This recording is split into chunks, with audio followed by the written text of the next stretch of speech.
लहुटे के बेरा हो गे हे। तब सखी मन भगवान राम लक्ष्मण ला कैसे चिढ़ावत हे और का कहथे? सही सही बतावो लखन जी, हम जेन जिन तुहर से पूछा था। सही सही कहिबे मोर लाला लखन जी, सही सही कहिबे मोर लाला लखन जी, अब के मिलन कब होही मोर लाल। सही सही कहिबे मोर लाला लखन जी, अब के मिलन कब होही मोर लाल। सही सही कहिबे मोर लाला लखन जी, अब के मिलन कब होहे मोर लाल। सही सही कहिबे मोर लाला लखन जी, अब के मिलन कब होही मोर लाल।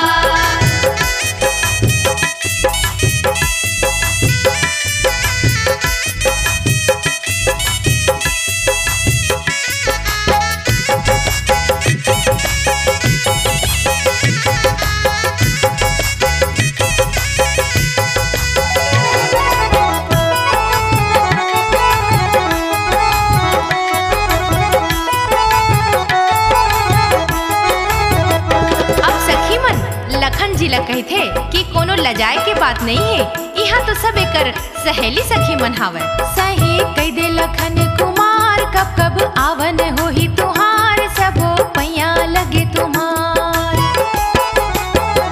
सही कह दे लखन कुमार, कब कब आवन होही तुहार, सबो पैया लगे तुहार। हमर हमर बनाए बिड़ा खाले लखन जी, अब के मिलन कब होही मोर लाल। सही सही कहिबे मोर लाला लखन जी, अब के मिलन कब होही मोर लाल। सही सही कहिबे मोर लाला लखन जी, अब के मिलन कब होही मोर लाल। सही सही कहिबे मोर लाला लखन जी, अब के मिलन कब होही मोर लाल।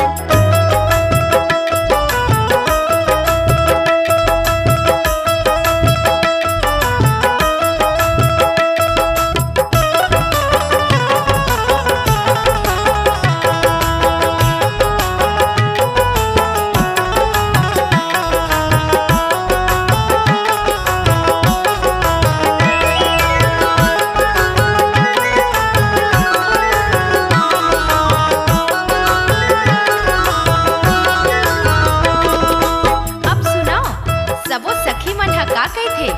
ये जेन छोटे वाला लखन जी लाल हवे ना, इहे ह गोरा नारा दिखत हे, एकरे से हंसी ठिठोली करे के मन लागत हे।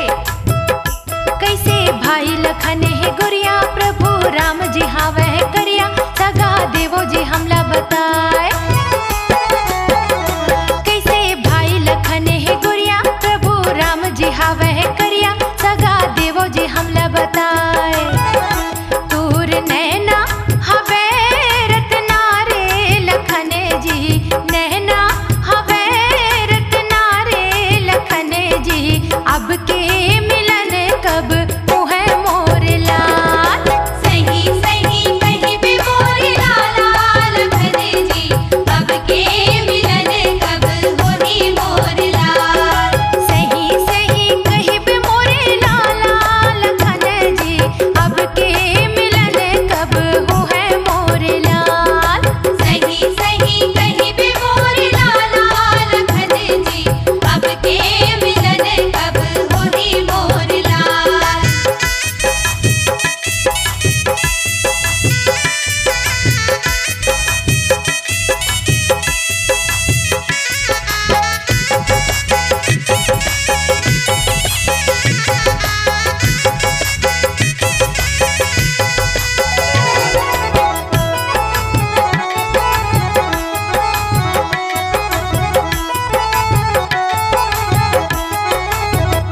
अब सुनो सखी मन लखन लाला से का बात पूछत हे, कहा थे बता कौन काखर बेटा है।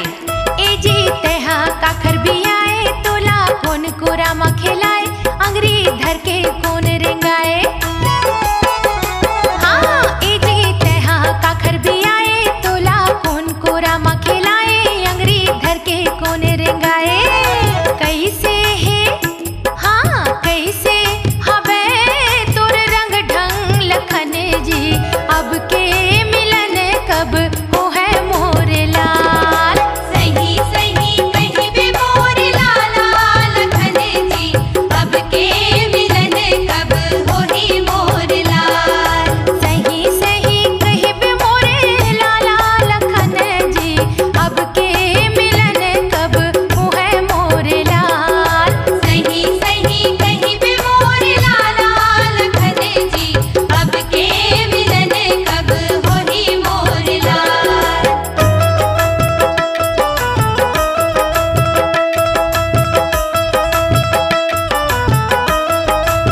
सबो सहेली मन लखन लाल जी से हंसी ठिठोली करत रहीस।